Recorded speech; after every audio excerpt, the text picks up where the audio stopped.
stream. We are going to play Freedom Planet today, so let's see it. Um,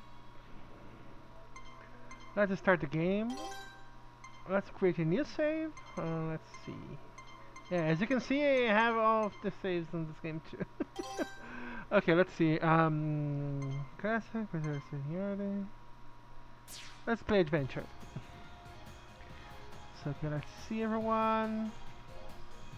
Everything is okay. Everything's okay here. Okay, yeah, everything is working alright.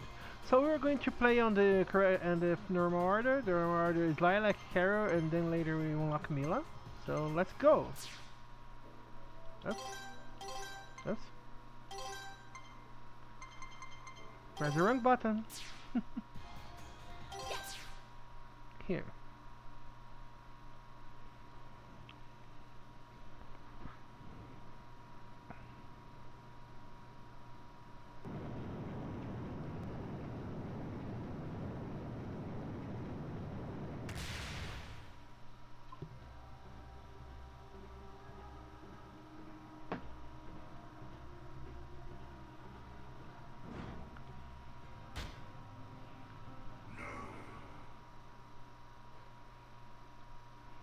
3 days later, in a valley to the east.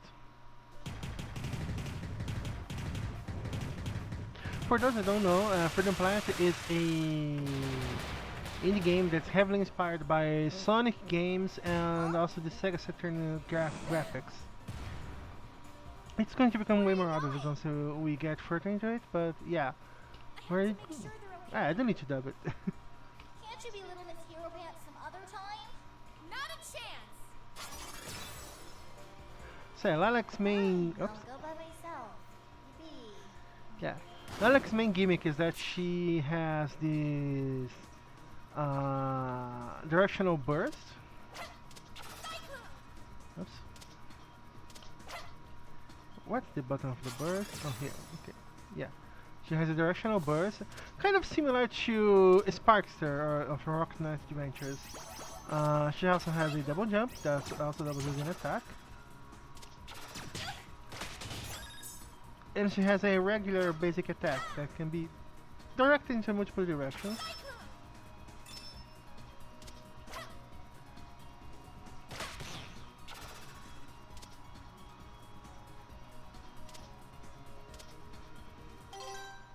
Oh, by the way,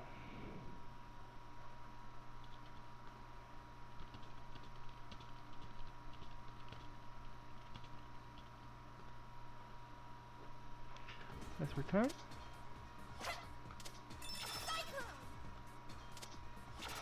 Oops. I have to get used again to the physics of this game.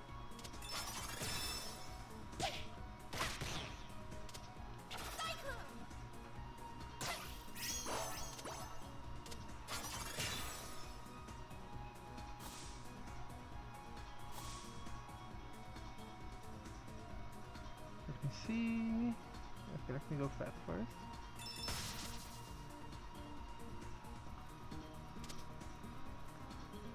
Okay, got everything. Yay! Hello, Kamui. Yeah, time for Sparkster. By the way, I should add Sparkster, the Sparkster series to the rotation.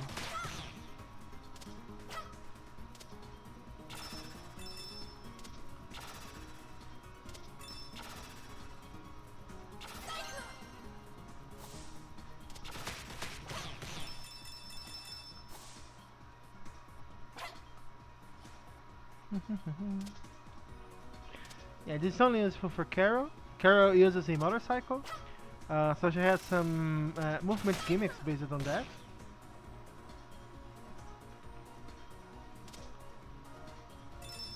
And Mila has an entire mechanic surrounded around her magic cubes that she can summon, that she can use as a shield or use as a burst to attack enemies.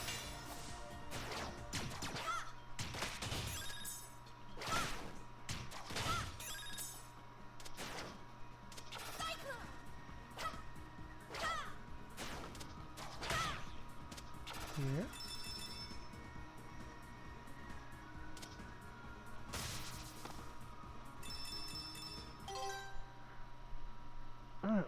My nose is scratching. Mm-hmm. It has some of the same mechanics too, like it has some bounce puzzles.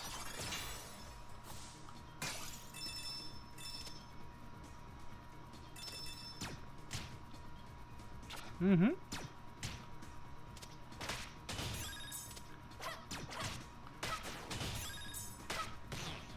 I'm trying to remember if in this game she has the upgrades to her boost too. I haven't played Shu, like I don't seen videos, so since I have played this game long ago, my memory about it is kind of fuzzy.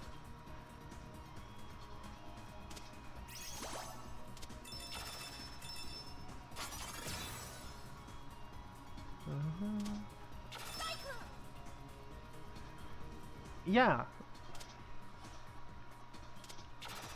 By the way, I really think that more games should be inspired by Sparkster. Like, believe it or not, a lot of the Sparkster-inspired games are actually older than modern indie stuff. So, yeah, we should get more of that kind of stuff. Sparkster, Clonoa, like platformers that have in-depth movement gimmicks.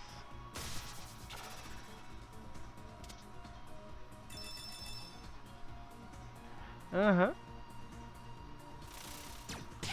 Ah.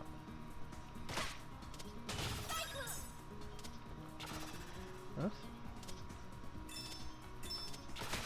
I have to get used to jumping on slopes.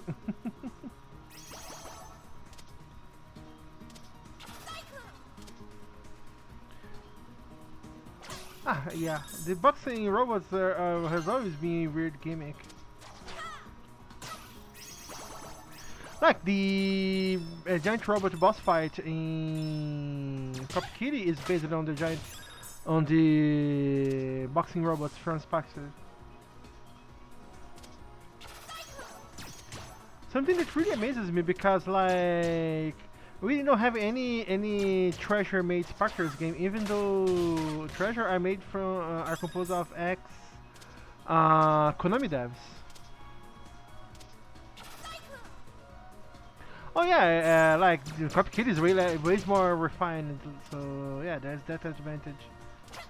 It's because in Sparkster's case, especially in the Mega Drive Sparkster game, not the Rocket Knight, like the actual game name is Sparkster. You can see that there is a lot of what's the word? Unpolished, like a lot of unpolished problems with the game. So you kind of have to deal with the weirdness of it.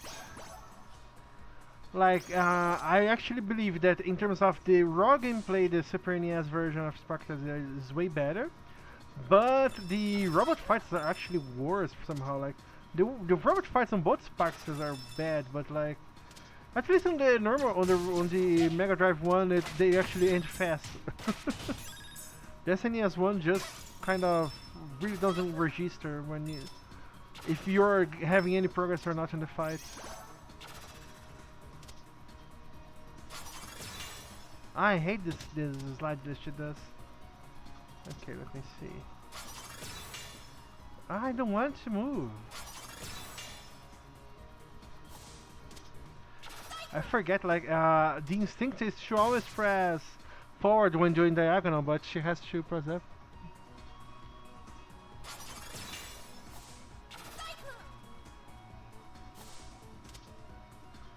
Mm-hmm. Yes. By the way, the main issue with Sparkster in that case is that as a series, it never had the staying power of consistency. Well, completely different. Like, not only the plot, but the entire gameplay systems are different in between both.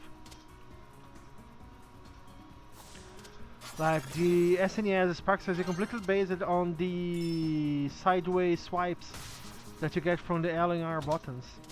While the Mega Drive Sparkster is actually uses the what's the word? The overcharged version of the attacks to deal with puzzles.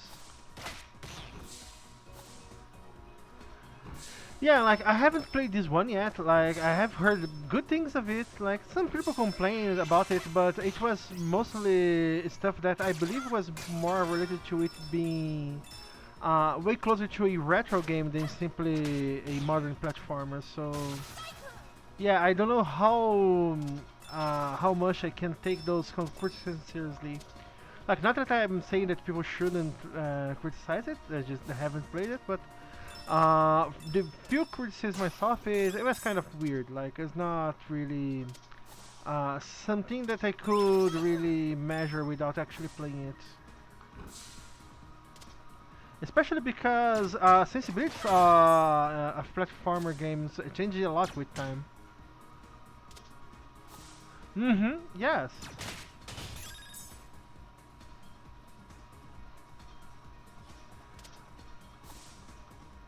By the way, speaking of 52x, 32x, I believe one of the yeah. I believe one of the main inspirations of Mega Drive, good graphics on the Mega Drive are actually the 32x because it had some amazing stuff in there in terms of animation. When people try to replicate the Mega Drive style with more modern sensibilities. Yes, exactly.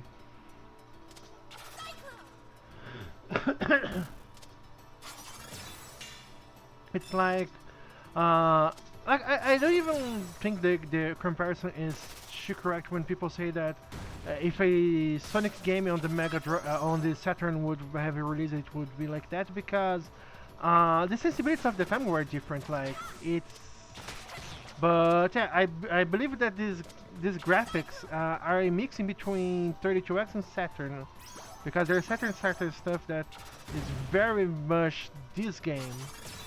Like I wouldn't say it's like the PS1 would also fit it because PS1 have a different sensibility for the palettes too. Oh yeah, Chaotix is a huge mess. Like I like Chaotix, but yeah, the main reason why people don't really take Chaotix as one of the big games of the old Sonic series is that it has a really huge issue with the half-cooked idea of the tunneling ring. I forgot the name of the rings, but yeah, the systems of the rings, because the general issue with it is that you are kind of having to use Sonic speedy gameplay, but the main gimmick of the game requires that you keep controlling positioning and stopping to do that, so you don't even have a lot of follow-through with your actions. Like some fun games actually achieve some interesting stuff with that. Some games even run hacks, but it still requires that you tweak a lot of it.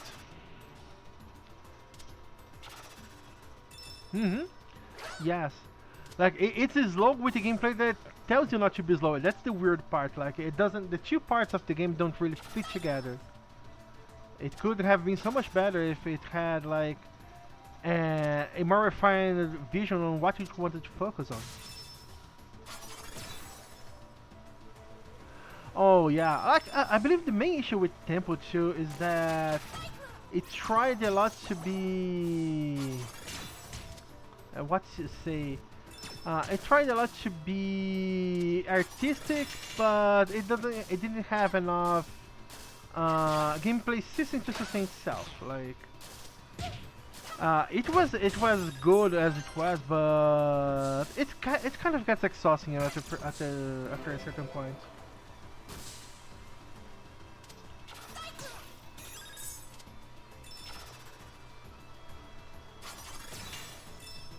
Yeah. Like I feel like the 32X would have been better as a idea if it was not the fruit of a internal battle in between Sega of Japan and Sega of America. Like the two sabotaging each other made that so neither the Saturn nor the 32X worked out in the end.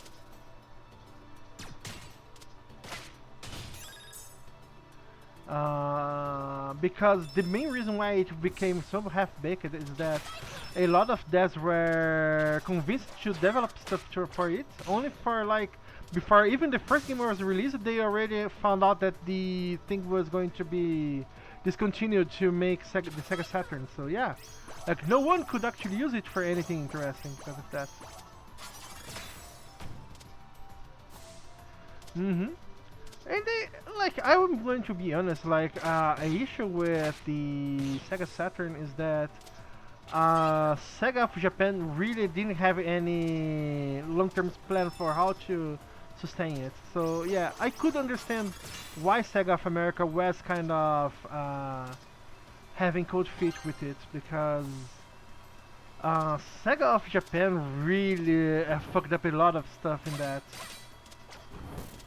Like, not that I'm not going to also blame Sega of America for the failure of the Saturn, because yeah, they actually did the same stupid shit that Sony did with the PlayStation and refused to focus on 2D games that were actually one of the strengths of the Sega Saturn. It had some of the best 2D engines of the era.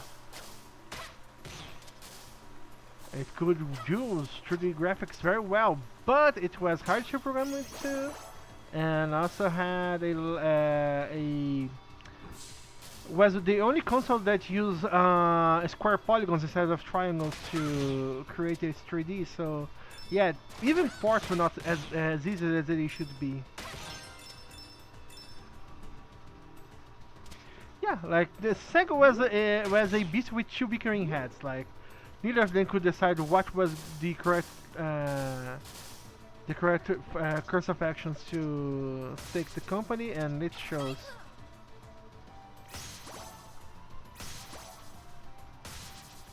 Mm-hmm.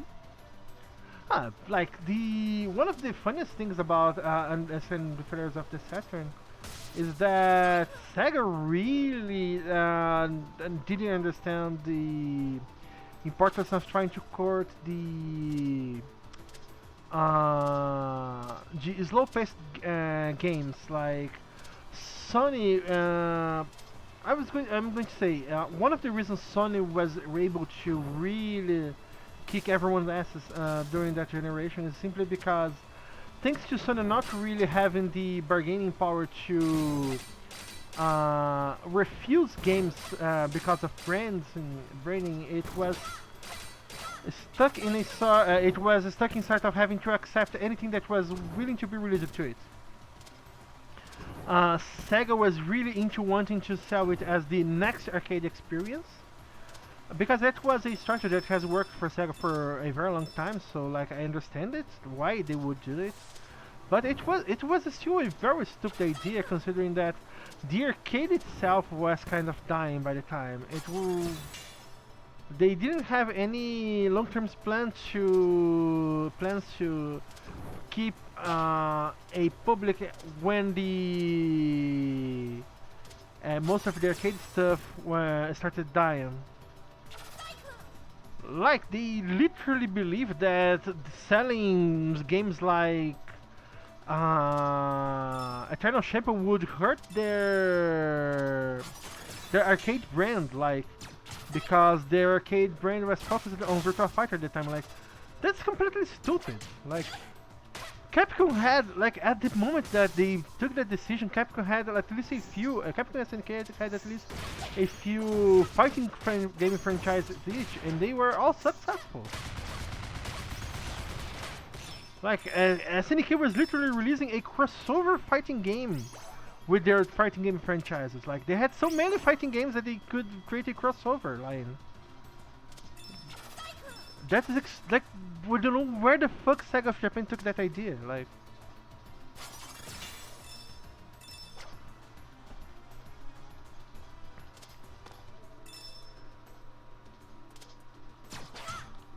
that's why it's important to have what to say, an actual planning. Like Sony had to play smart during the first two generations. Like the first generation with the PlayStation 1, it had gained a lot of support, but it was still a new name. So during the PlayStation 2, it was still having to play fair with their partners. During the PlayStation 3 era, they simply pulled a Sega and became stupid. Yes, like a lot of people forget, but the reason why Sega worked at first was because like Nintendo worked with the first in Japan with the first NES because it was it was dependent on having new support after the crash destroyed the American market. So yeah, before Japan became a juggernaut of electronic gaming, the main hub of games were the American computer and PC markets. So arcade and PC market. So yeah, Nintendo was kind of just entering it. They didn't have the Nintendo of Japan didn't have the negotiation power that Nintendo of America had at the time, because Nintendo of America was mostly trying to reformat a market that that already existed. Like people think that the crash simply killed the market for some time, but it was more that it caused the market to reconfigure.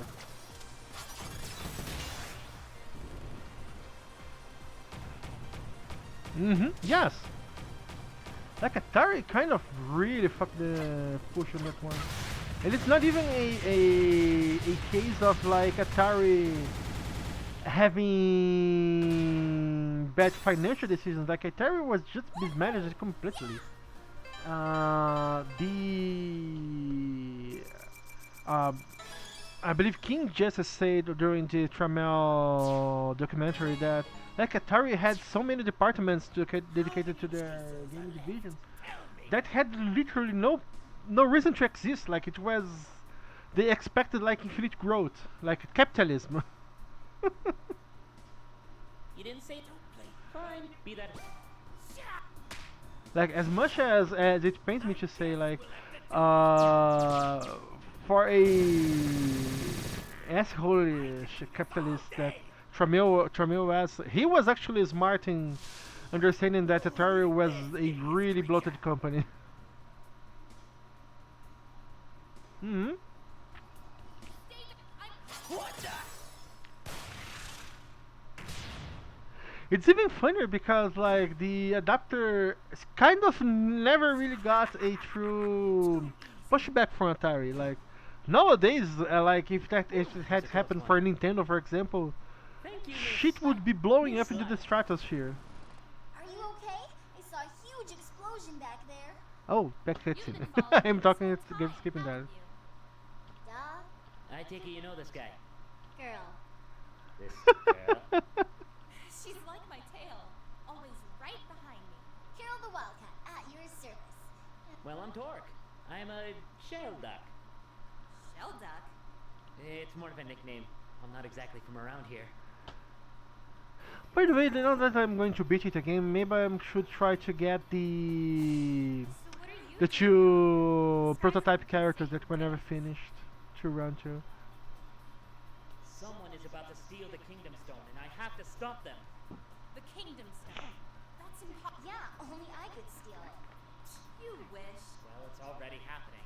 Marizawa's sending troops in disguise to the ancient temple. I have to warn them. Carol and I are pretty fast. We could run over there. Seriously? Yup, I've got a motorcycle and she's a dragon. They're turned straight. Well, it's worth a shot. Hurry over there before it's too late. What about you? I'll catch up with you as soon as I find all my stuff. Right. Come on, Carol.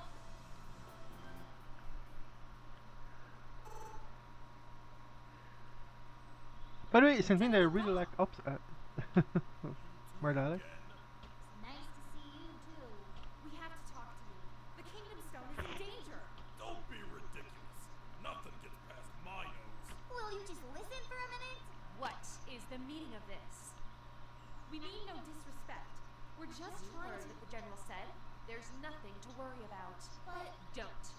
repeat myself.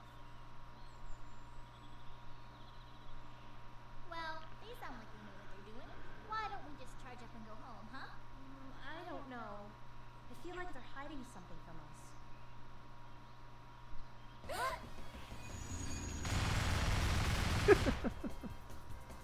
It's an ambush!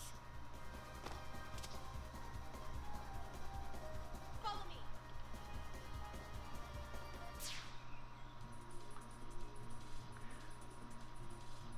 Okay, so back to the subject.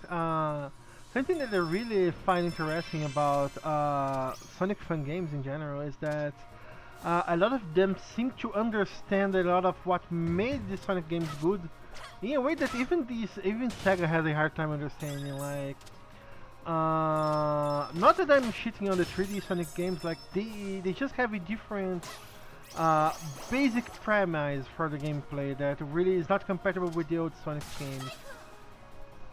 And like it's not even me saying that they are wrong to have changed that, because yeah, it was a period in time that everyone was kind of asking them to update the gameplay to be 3D and stuff.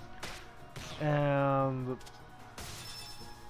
because the market really required, like, it was a stupid thing to require, but yeah, everyone was asking for it because that was stuff that you did at the time.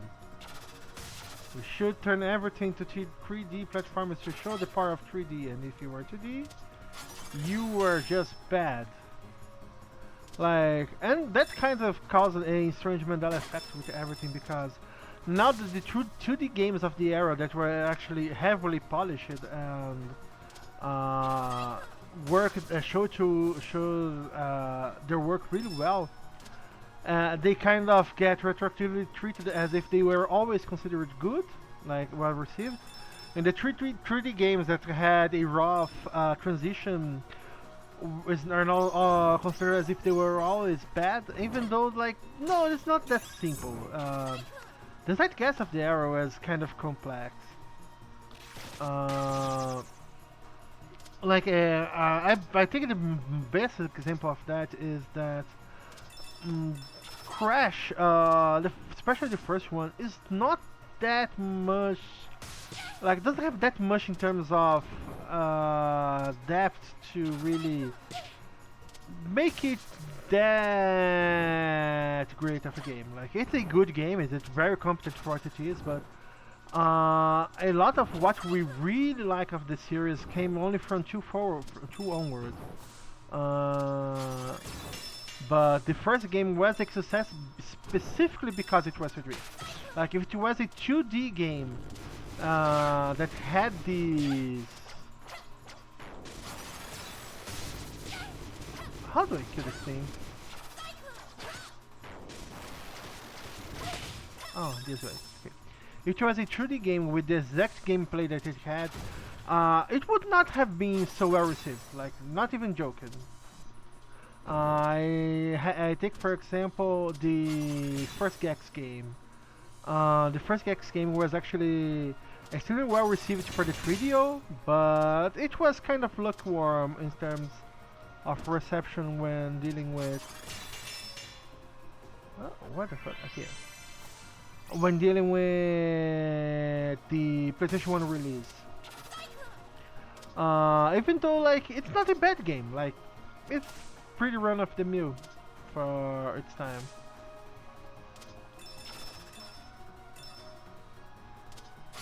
But why? Because the expectations have changed with time.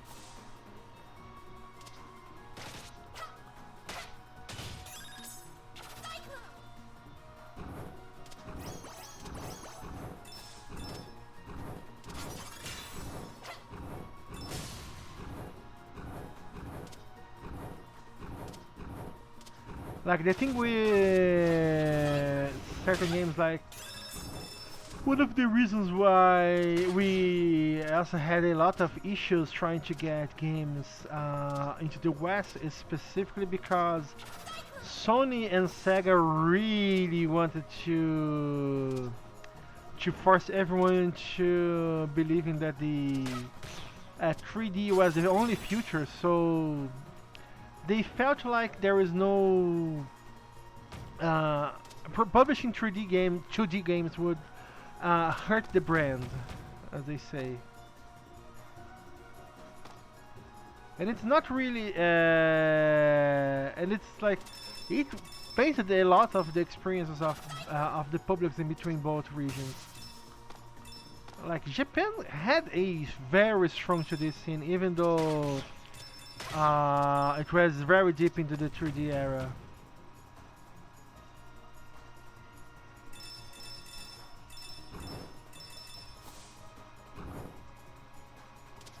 What is that?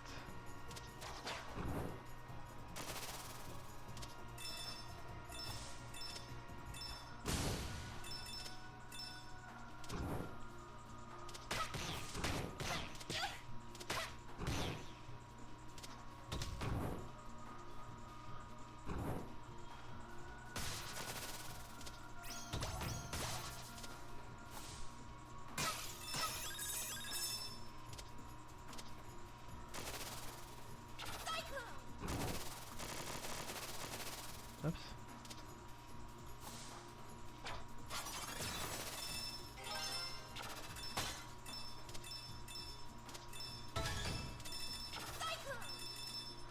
Like, I shit you not, like, one thing that made me wake up to that was the seeing the reception of Mega Man 8 at the time. Like, a lot of people loved to shit on it because it was 2D. Like, and Mega Man 8 is like extremely good. Like, I agree with that game. It's not even nostalgia. Like, I have replayed it recently when I was finishing off the games in the series, in the classic series, and honestly, Mega Man 8 still holds up very well. It's not like the most in-depth game, but it was refined to a T.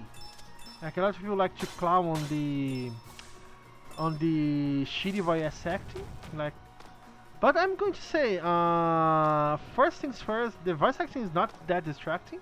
Like, it's something that you have to listen at some points, but it's not really that much of an issue.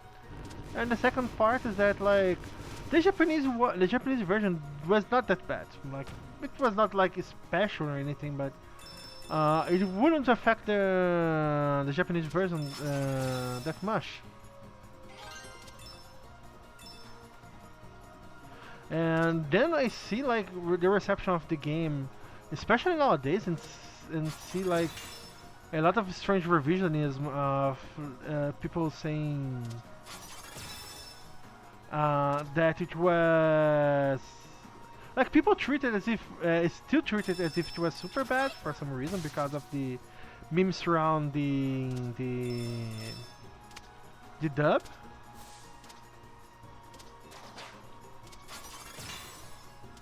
But also, a lot of people like to say that as if it was a super cherished gem of the era, when no, like most people really were ambivalent to it.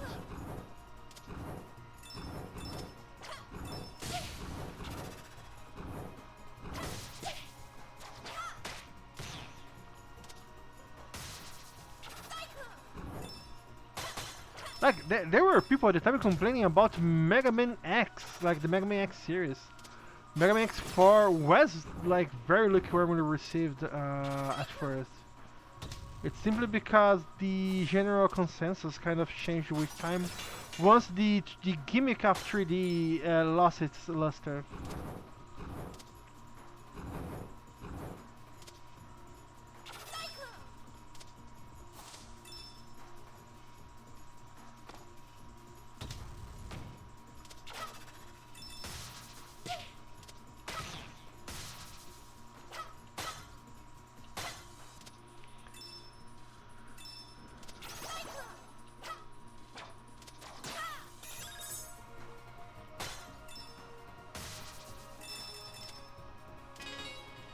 What was this talking? I don't remember what I did.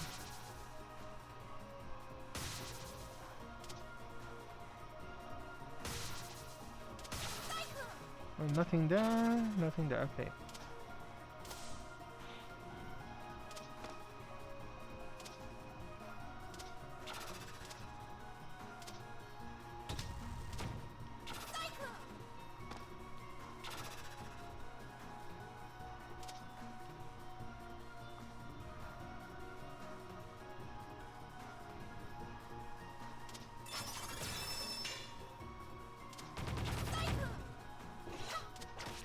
Yeah, this is treasure inspired. Like there's no denying it.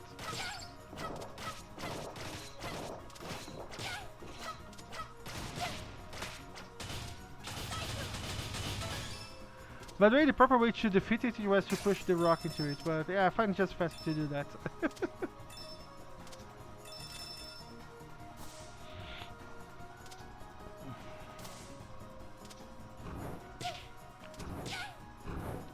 On the fuck? Okay, there's something down there.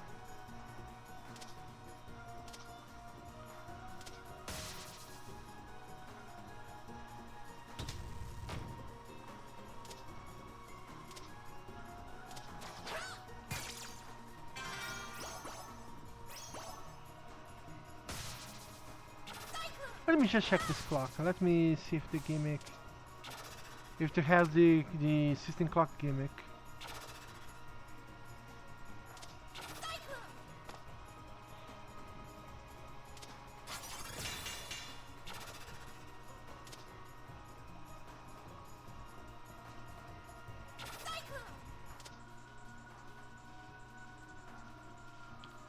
No, it's not. It's not running at real time.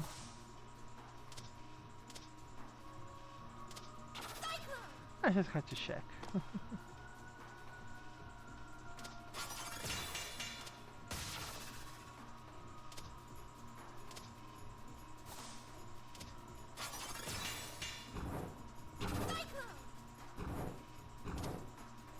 Dun-dun-dun-dun.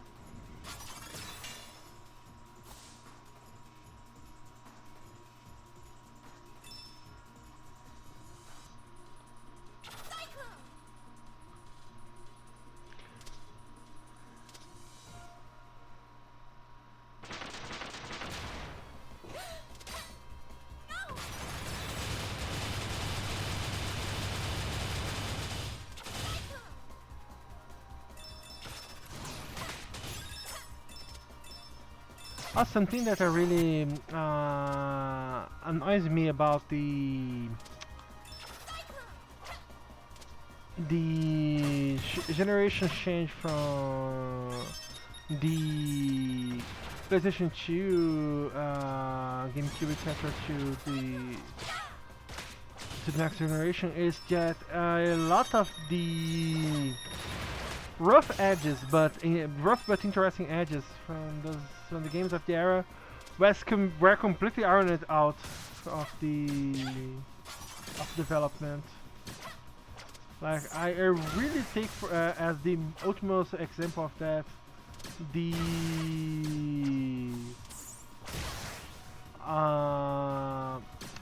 games that compose this series are that is named Cross Capcom and Project X. Like Namcross Capcom and its sequel on the DS, what's the name? It is Super Watch Wars Original Generation. I don't remember the rest of the name, but yeah, it's one of the Super Watch Wars games. They actually did a lot of effort into trying to make you feel like you're controlling the characters. Like there is a reason why you have those characters and you feel like each one is different. Project X Zone is kind of just iron it out everyone so that everyone's just pretty much the same. Like there's really no reason to upgrade any one of the characters outside of liking their designs. It's mostly because by the fear of making a bad character, you kind of make everyone sort of generic, like playing the same, etc. Like even the doubles in Project X Zone were not that interesting because they really didn't have any sort of gimmicks to work with. I remember one of the main fun things about playing with Namcross Capcom teammates is that you had some really weird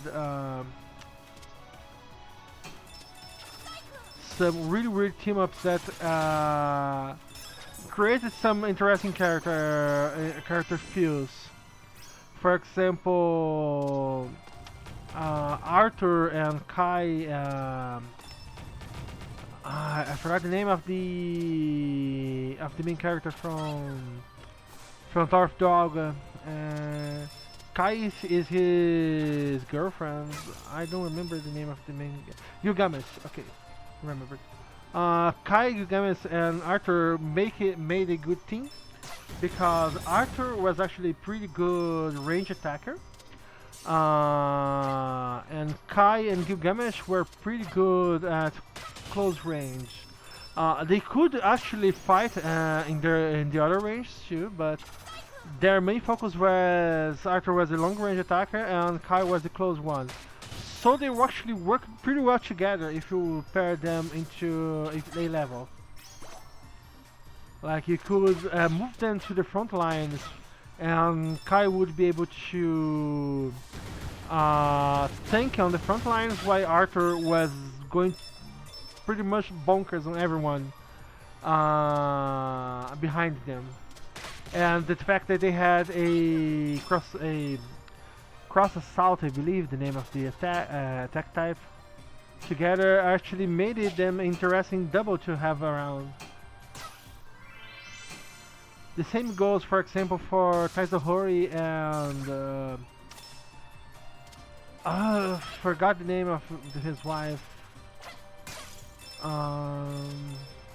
Yeah, Kaizohori's wife, the main character from Bioduke, and the main girl from Battle. I forgot the name. Battlezone, Battlezone. Yes. That's mostly because I believe a reason behind that is because they really don't want to have to use a thing similar to the ring system from the Sonic games, because the ring system kind of served as a crutch to allow for fast gameplay, because the enemies had damaging frames all the time. So how do you prevent the player from just getting hurt from moving very fast? You make it so that if they get hurt, it's not that much of a setback. And that's why you have the ring system. And since they didn't want to copy that, they had to make it more something that you have to just read what's around you. Like, you don't need to have fast reflexes, you just need to pay attention. So when the enemies are actually attacking, the active frames are very obvious. They will generally flash a little. They will have a build up for their attack, etc. That's a very smart use of game design.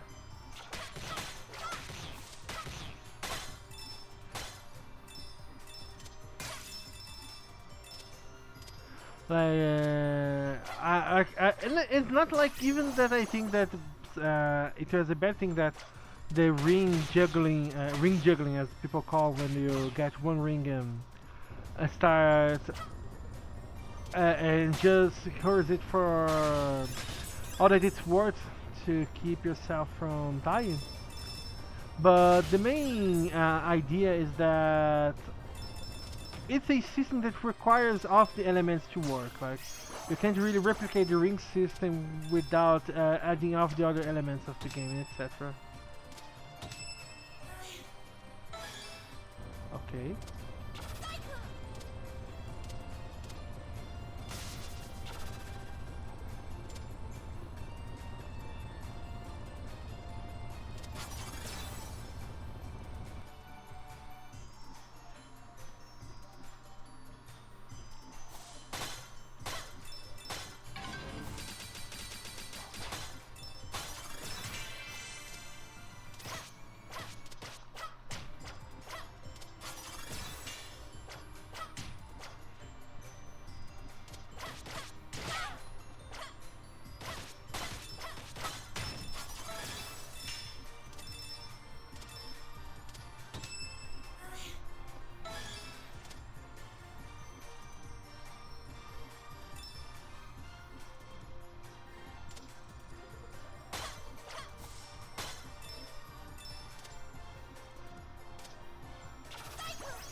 By the way, for anyone questioning, I am also having a Sparkster in the queue.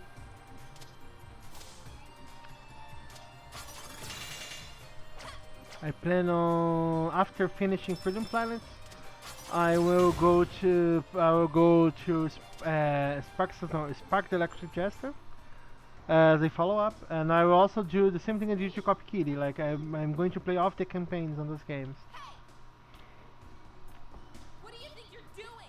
That's the Kingdom Stone! So, I needed to find my father's killer. Not like a couple traitors like yourselves would care. I'd rather be called a traitor than a murderer. Scarf's left us no choice. And you've left me no choice. Still training, I see. You want to fight? Come and get it.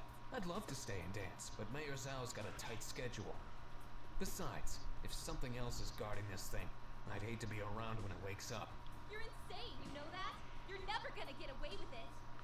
By the way, I think I'm going to We'll also see about try to that. get Advent Neon on the queue too. If anyone doesn't know, Advent Neon is kind of That'll make like it out. it started as a Sonic fun game, but became a Sonic inspired game, but became way more like a treasure inspired brawler platformer. But we should. Come on. Like if anyone wants to see like future interesting releases, always be with your eyes ready for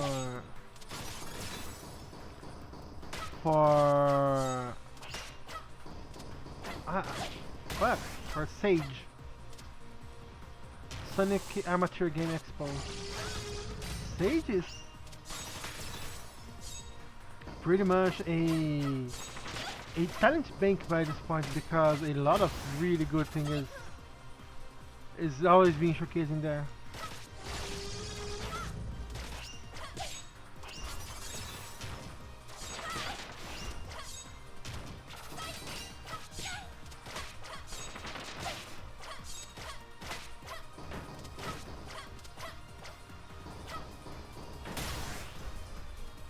Okay, I broke one of the eyes.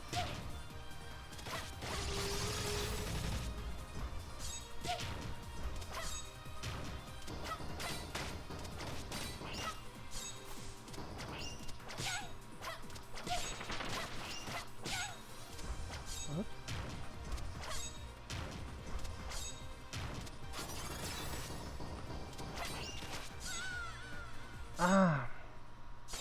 I have to remember that the hitbox actually are wider than I remember.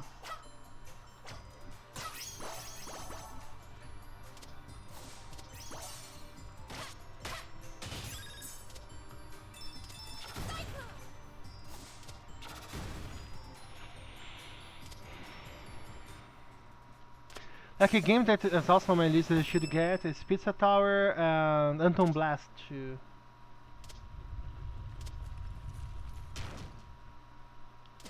And Decline Drops. Decline Drops is a interesting case because it also started as a game inspired by another series. In this case, the Wirelands games. But Decline Drops actually have evolved into a platform brawler too. It created its own combo system, etc. Like I really love the way that people that grew with games of a specific series are evolving their art. Like, it's always important to remember that games are not made from scratch. Games are built on a ladder of inspirations that moved from age to age. The game developers of today were inspired by the game developers of yesterday. That were inspired by the game developers of before. So yeah, it's always a progression.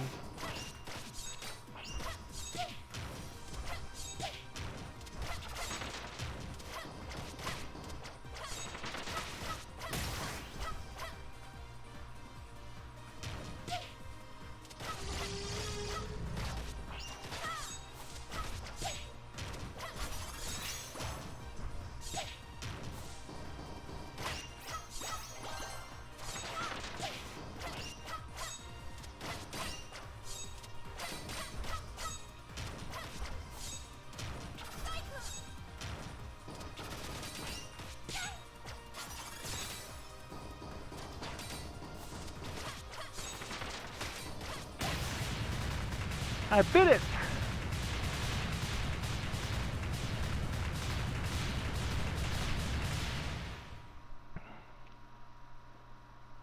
Woohoo!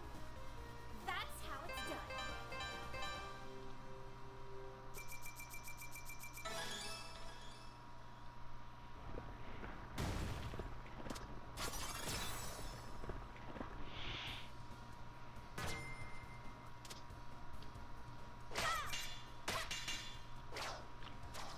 This is also heavily Treasure inspired, like not even like if you have played Gunstar Heroes, you pretty much remember this section like the back of your hand. I really love it.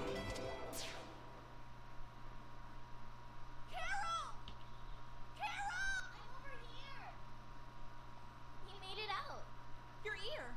It's just a scratch. I'm fine. Well, we better find Torque and get home so I can patch it up. Well, this stinks. How are we gonna get more money? We'll think of something. What I really want to know is why Spade is working for Mayor Zhao. Buttloads of cash. Well, Zhao might know something about the assassination, but that still doesn't explain what he needs the stone for. I have a bad feeling about all this. What? Someone's following us. What do you mean? Yeah! Wait.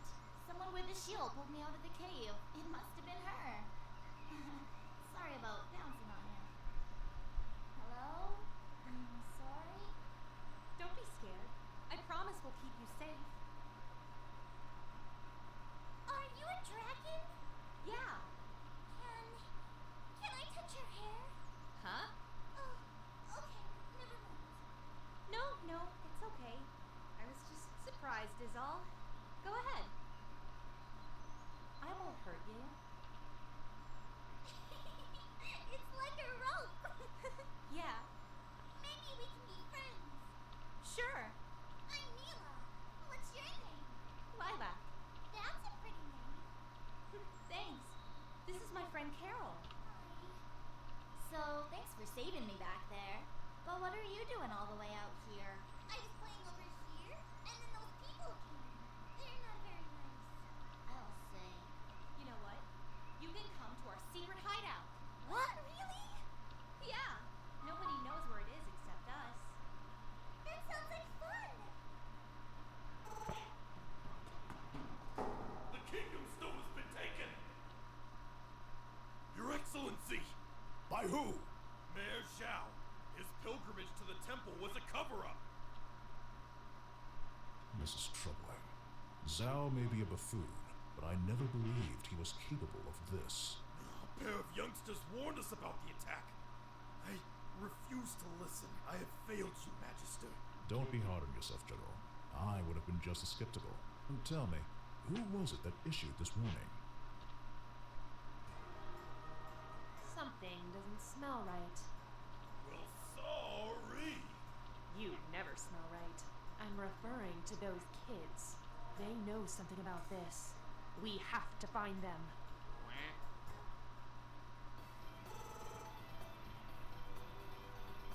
You sure you don't want to hang out with us? Thanks, but I have a lot of work to do. I'm gonna try and fix my gadgets. Fair enough.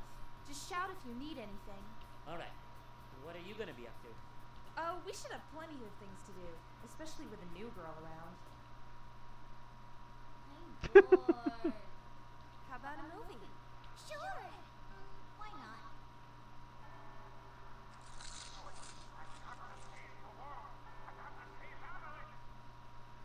Not like a couple traitors like yourselves would care. Torque's I went down there and he's Calm down. What is it? Torque turned into an alien or something. Just come with me. Come on. Probably had a bad dream. I'm serious. Get up. Come on. Get up. Get up. Wait, let me get my shoes on.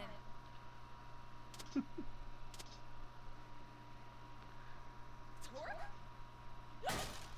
It's not what it looks like! What are you? Give us answers, buddy. I love that they cut the Yeah, these are the cutscenes. Okay, okay, I'll tell you. But you have to promise to keep it to yourselves. We promise. Right, Carol? Right. Pinky swear. I'm from another world. Actually, I'm part of an alliance between many different worlds. We're called Chasers. Oh no. So you're an alien then? Pretty much, yeah. So, why do a bunch of aliens care about our planet? The man that wants your kingdom stone isn't from around here either. He calls himself Lord Brevin.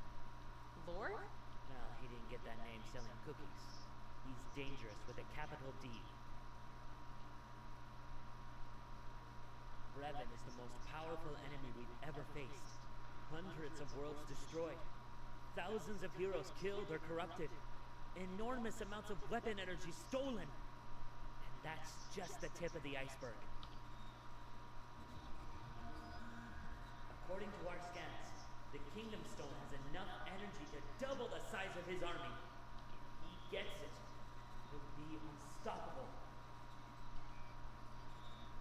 By the way, if you have played Make 'em Good Mega Man level episode 0, you have a level inspired on this game. If Brevin gets his hands on the Kingdom Stone, then I'll have no choice. I'll have to destroy it. Destroy it? You can't be serious! I'll only destroy it if I have no other choice. I swore to my captain on his dying breath that I would not let Brevin get that stone. I'm sorry about your captain, but you can't destroy it. In fact, you won't even have to think about it, because I'm going to help you get it. I don't care how dangerous it is. It's going to take a lot more than robots and aliens to slow a dragon down. If she's gonna go for it, then I am too. If we can beat up a giant praying mantis thing together, then who knows what else we can do. I wanna come too. I guess we could let you save Carol's life a few more times. Hey, yay! So the three of you are really gonna help me stop him? Say no more, Team Lilac's got your back. We'll talk about the name later.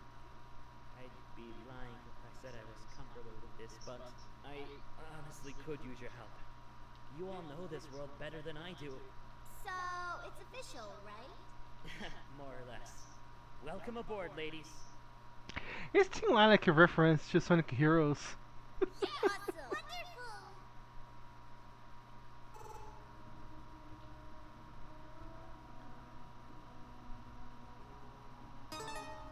Good evening, sir. It may interest you to know that the location of the artifact has shifted. Where? It's moving toward a densely populated region to the east. This could work to our advantage. Get me the king's son.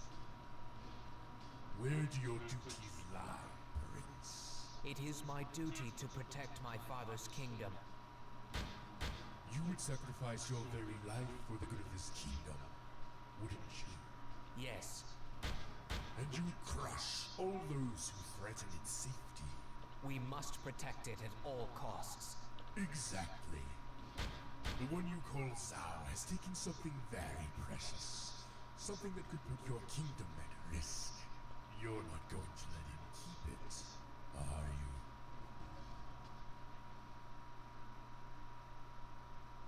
Revenge is upon us, my fellow kin.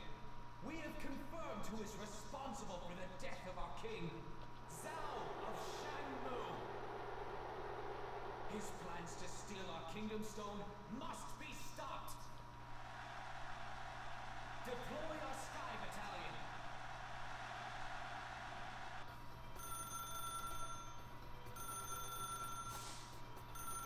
Hello? Hey, up and at 'em. We've got adventuring to do. Oh, 5 more minutes. Ow! Good morning, Carol!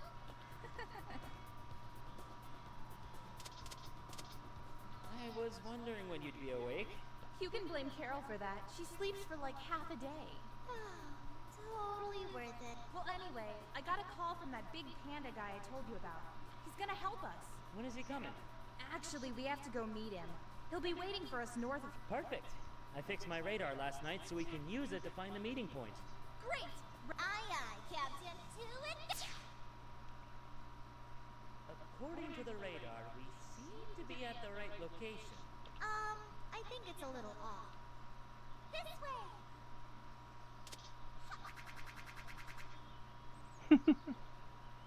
She's got a good nose. I'll say. Allow me to properly introduce myself. I am General Gong of Shang-Tu. It's an honor, General. The Royal Magister has a proposal. We'd like you to help us get the stone back. It's in the greedy little hands of Man Zhao in our neighbor city, Shangmu. Why do you need our help? Don't you have soldiers and spies and stuff? We want to try and resolve this thing peacefully if we can. So we're sending a neutral party to negotiate. Given the current state of affairs in Shuigang, they're out of the picture. So you need us to fly to Shangmu and convince Zhao to give the stone back. Precisely. Let's give it a shot. Right. I assume we'll be taking one of these planes. Uh-huh. You do know how to fly. Of course I do. Good. When you get there, head straight for the city hall. Yes, sir. Hope you're not afraid of heights. I'll be okay.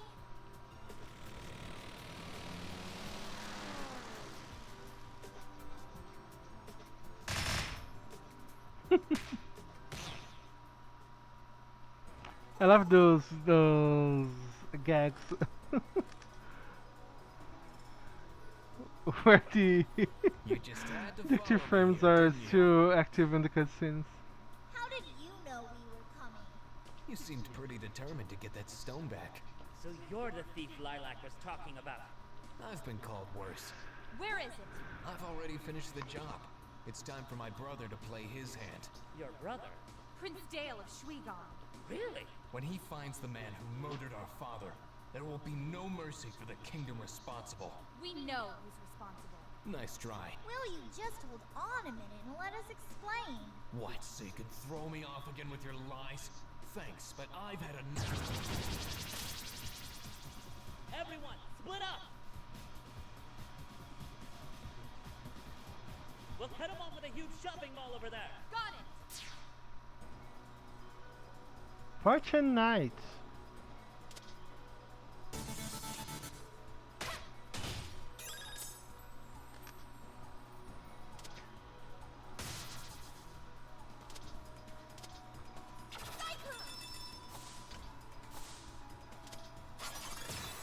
Fortune Knight. Let's go.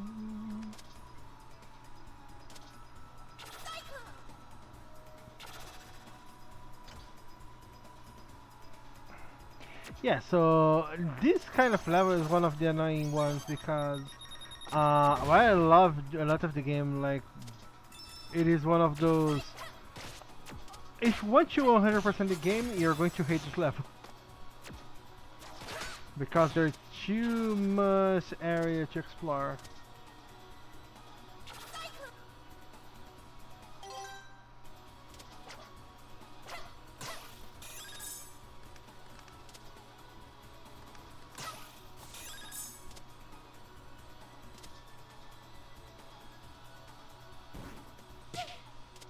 Oh, I forgot those are I forgot those are not boxes.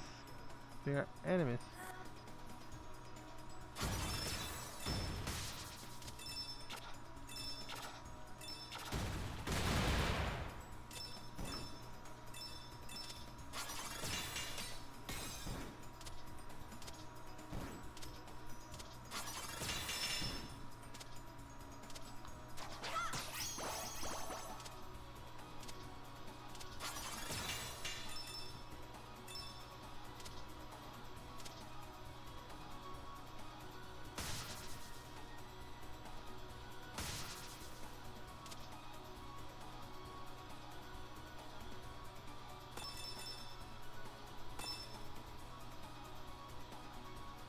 I love this small detail of her grabbing on the ladder when she's fast.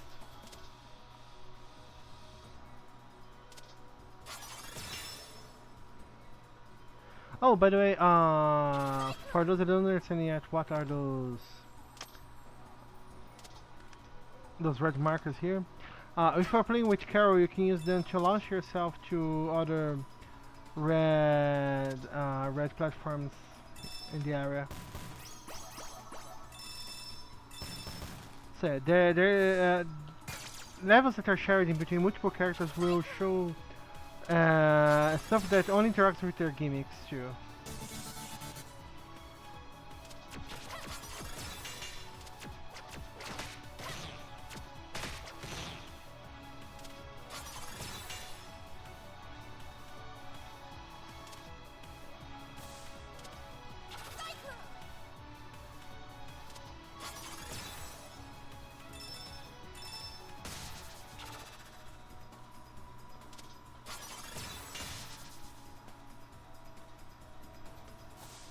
By the way, for those that aren't aware, there's Lilac is a character that has appeared in a lot of crossovers already.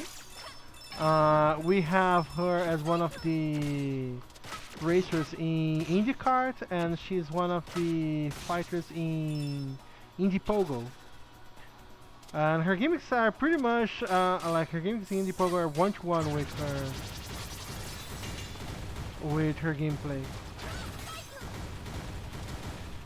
IndyCar, she doesn't have any gimmicks because the main concept of IndyCar is that you just have different stats for each racer, so they don't change that much. But she's a nice addition to the game anyway.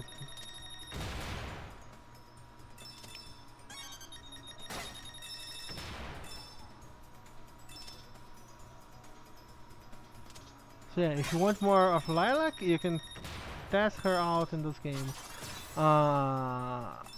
Some fans created versions of her for Rivals of Aether, but I didn't like either of them. Like, they don't really fit the animation style of the game, and they use the sprites of the base game.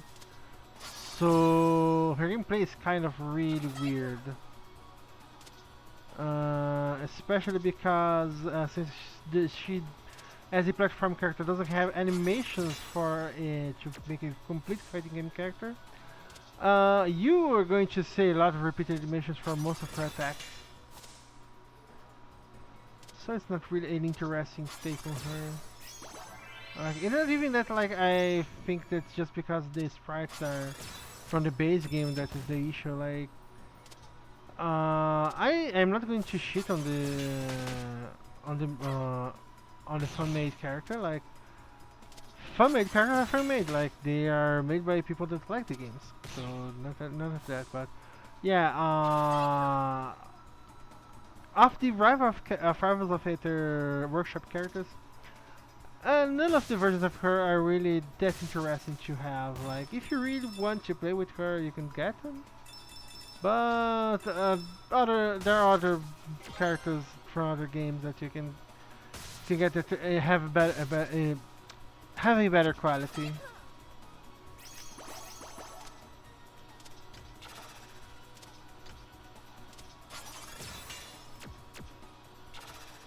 Oh, how am I getting there?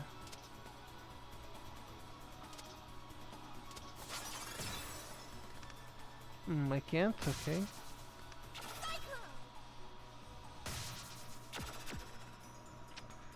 No, double jumping.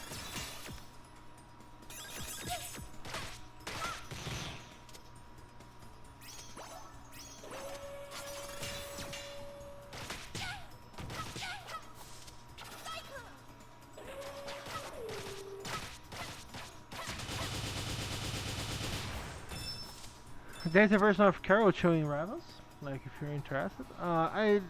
Carol, since she has more attacks on the base game, she's a little more interesting. So yeah, I recommend if you want a character that's not that polished, but at least has a character from this game, you can get Carol instead. She's a good choice.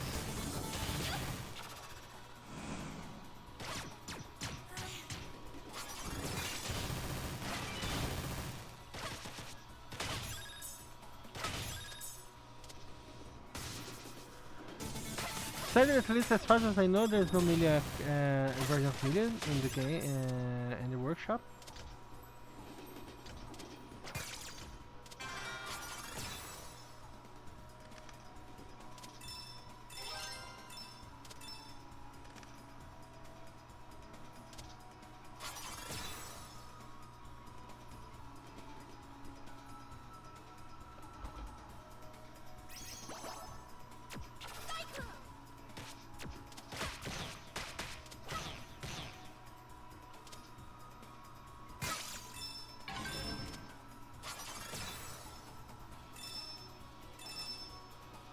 Yeah, the main gimmicks of Lilac shields is that they serve to magnetize certain items.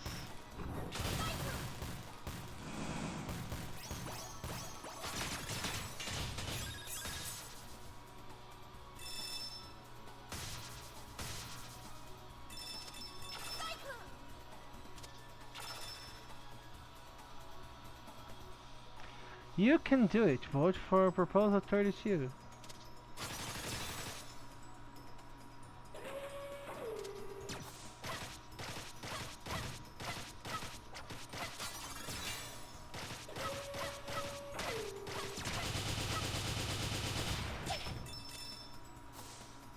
What the fuck? How did my life go down so fast?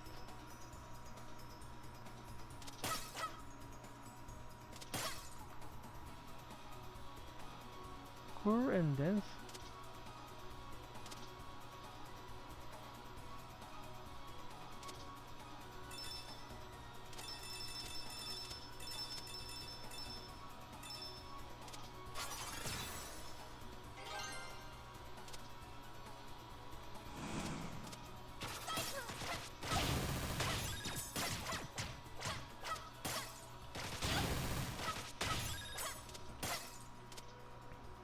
This is Mary Chow.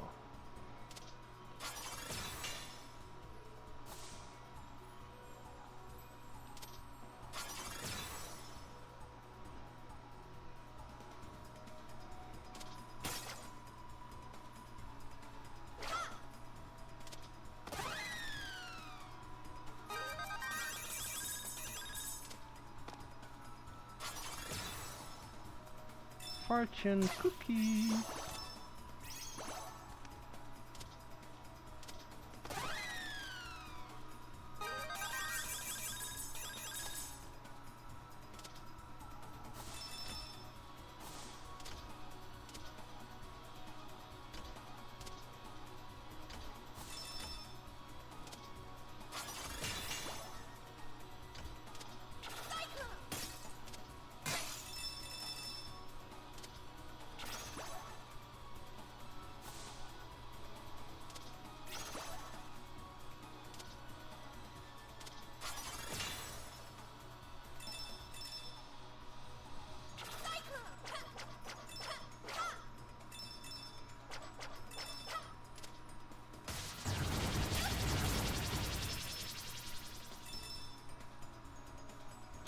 Soda.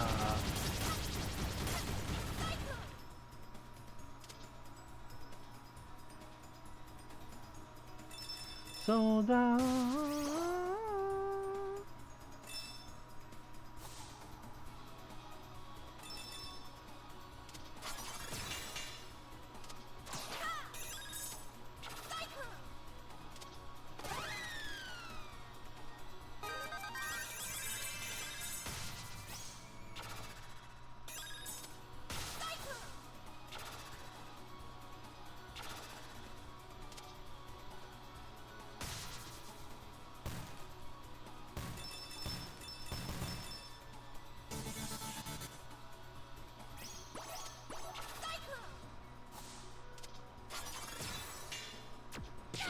Ah.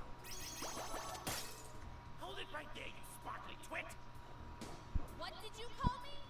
You think you can just walk into this conflict, don't you? Well, I have news for you. This isn't your fight! It was the moment you brought it to our home. So, the Duckman couldn't keep his mouth shut. Well, I hope he realizes that he just cost you your life! You'll have to take it first, Snake Man.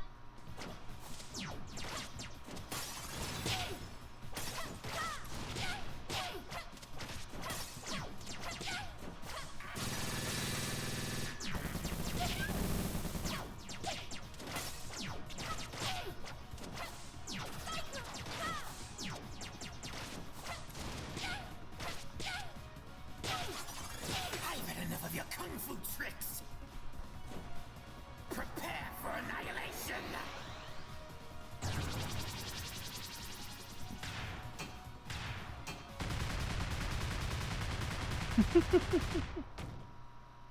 You had it coming, Snake Man.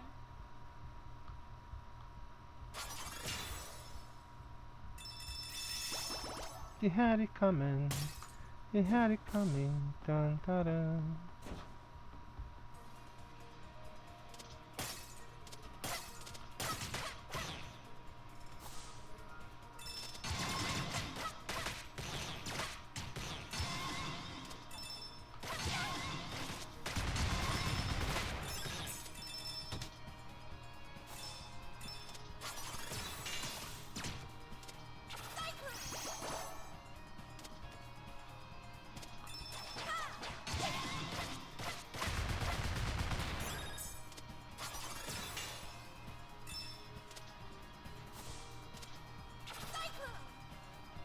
Something I really love to see in games like is see how they work sound gimmicks or attacks into the gameplay.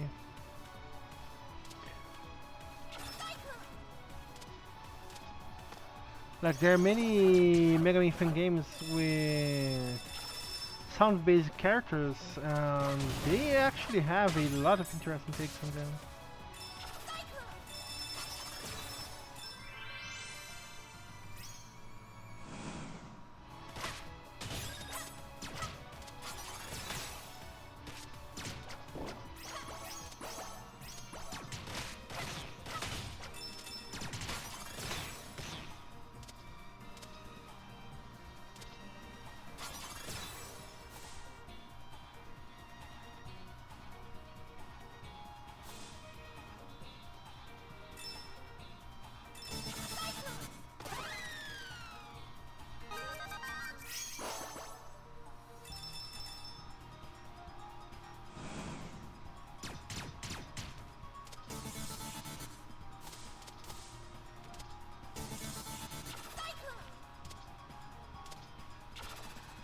Ah, jumping on slopes is always so hard. If I'm not mistaken, there's an achievement you can get from staying here, but I don't remember what it is.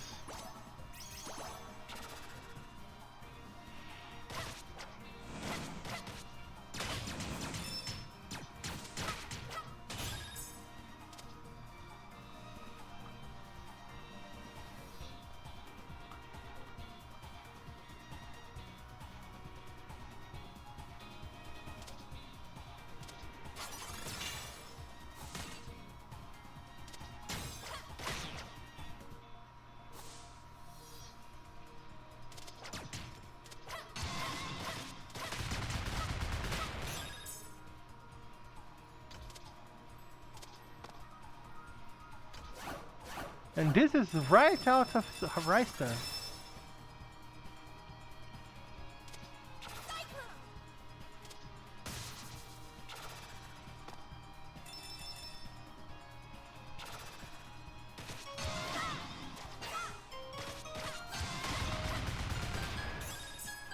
I love that in this game the moving handles always have an in-universe explanation.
One, two, three, go!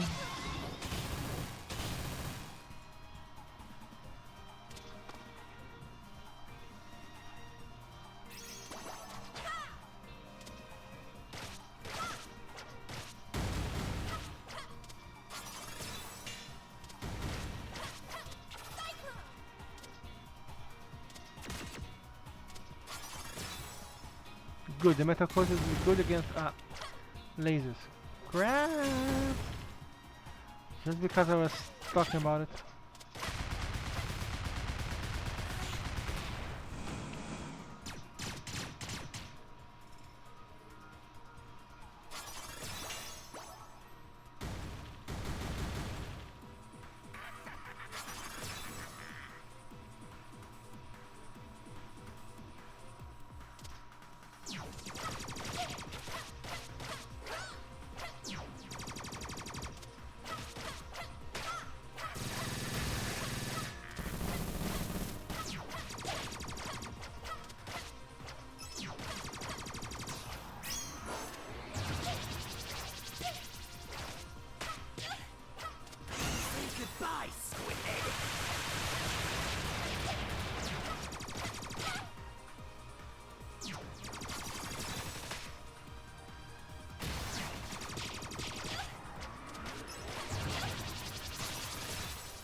What the fuck? I got the health!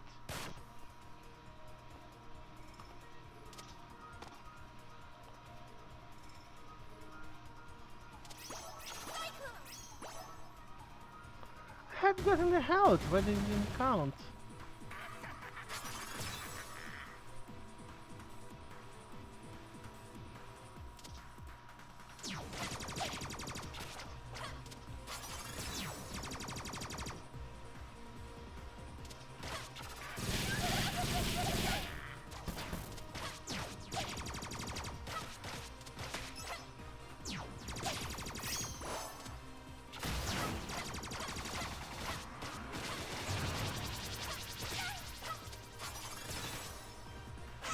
Goodbye, Squidhead!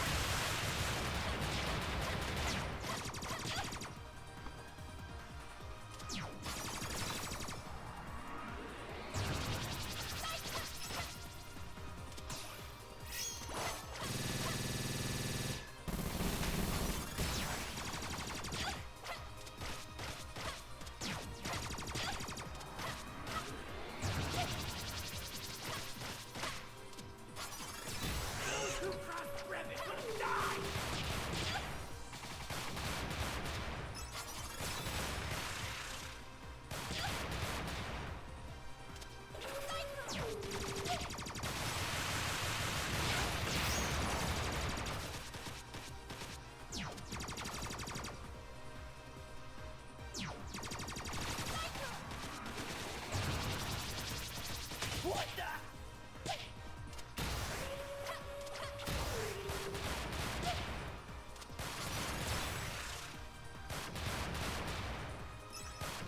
Thanks, Amelia. Whee!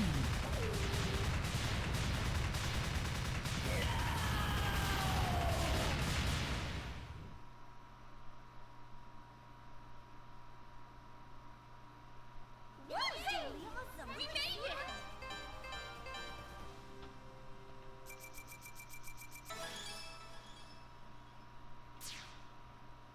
Yeah! We kicked some serious tail back there! Not so fast, Commander! If you're searching for the stone, you might want to look up.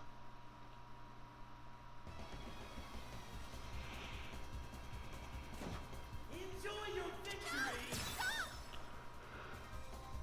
We gotta go after them. Those airships would ghost us from a mile away. Remember what happened to me in the valley? There has to be a way. What about Mayor Zhao? It's gone!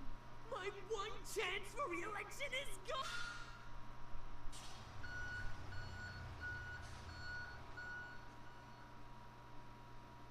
You! Over there! He's royalty? You have to bow. Oh. Very good. Right. Were you the ones who disposed of this wretched mechanical beast? You bet we are. Glorious!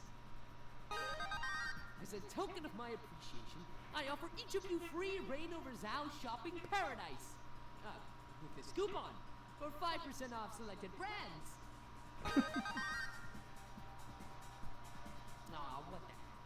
Why don't I just invite you over to dinner? My treat. You mean a royal feast? I am pretty hungry. What about the stone? That scoundrel prince took it from me. I won't even be able to chase him until my ships are repaired. Well, Mayor Zhao, we would be honored to be your guest this evening. Follow me then. I shall drown your sorrows in delicious chow mein. Don't worry about taking turns. I'm sure you must be hungry. So have at it. Sushi! I love sushi! Me too! So, what's that giant head on the wall over there? That's the pride of my collection. An ancient statue modeled after the dragons of the before time. What's special about them compared to, someone like Lilac? What's special? Ha! Did you come from another planet or something? Sorry. Long ago, a magnificent creature soared across Avalis in a ball of fire. When it landed, our ancestors were so captivated by its power and beauty that they built 3 kingdoms in its honor. Shangmu, Shangtu, and Shuigan? Bingo! And when the cities were built, the dragon transformed into the legendary Kingdom Stone we know and love today. The same stone that was heartlessly yanked away from me. You took it first. Carol, manners. Sorry. Why did you take it? Why now? Shangmu is on the brink of an energy crisis. With the stone in our hands, we could have solved it overnight. Well, that worked out well. I don't think this energy crisis of yours is an accident. I think it's deliberate, and I think we know who is responsible.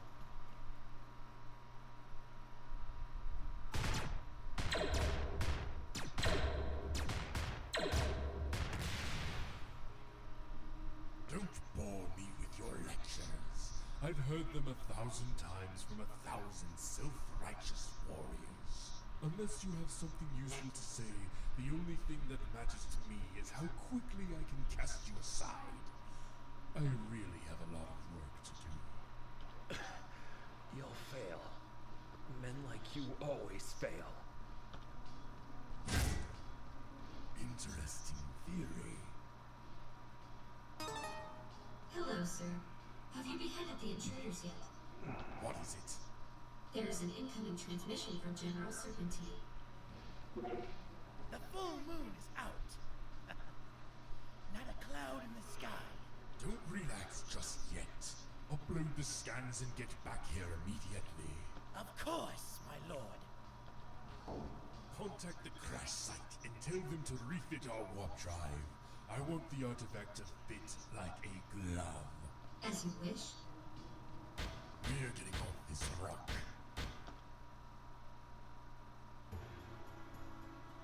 An alliance with Shang-Tu. What a lovely idea. Oh, hey, Magister. Sorry about ambushing your soldiers and desecrating your temple. Let's go frolicking in the woods together with our makeup and pretty dresses. Your Excellency, we're a neutral party. Send us to speak on your behalf. If he won't listen to the greatest ruler in all of Avalis, why would he listen to a bunch of kids? Can we try? Pretty please. Just imagine how much people are going to love you for reuniting the 3 kingdoms against a common enemy. You'll be a hero. Me? A war hero? Now that you mention it, I could use a few extra hands. So you'll help us then? What the heck? It's worth a shot. To the airship! It's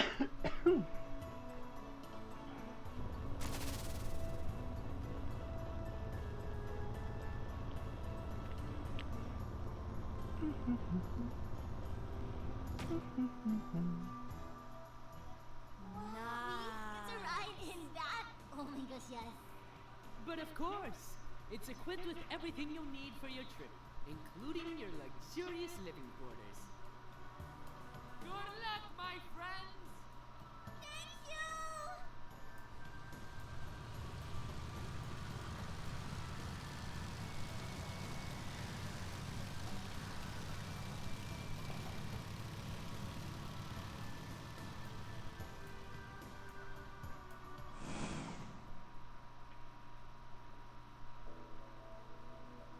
Just imagine it, Carol. There are other worlds out there, just like ours. We should go on a space adventure someday. Don't you think that'd be so cool? Are you kidding? It'd be the coolest thing ever. I remember saying almost exactly the same thing. Did you have a change of heart? Not really, no. I guess I just wasn't prepared for the sacrifices I had to make.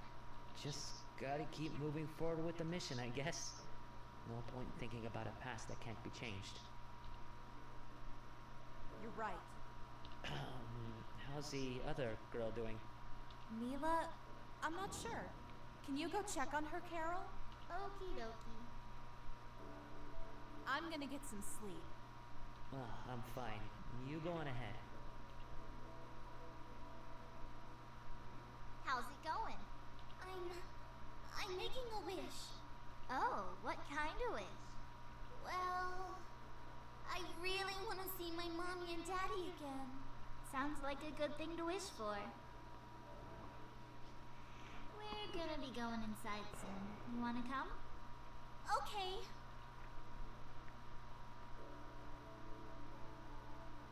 Yeah, the cutscenes are long. I know it. But it's okay. What's going on? Shoot! We've gotta disable those ships or we're toast!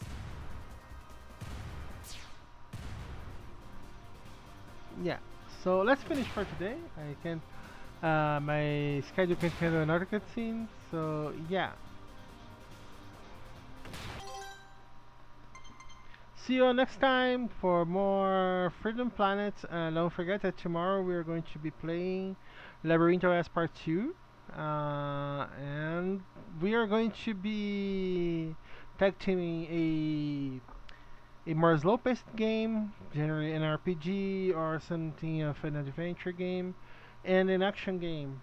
So as to not become too stale with the same thing every day. And see you all next time. Goodbye.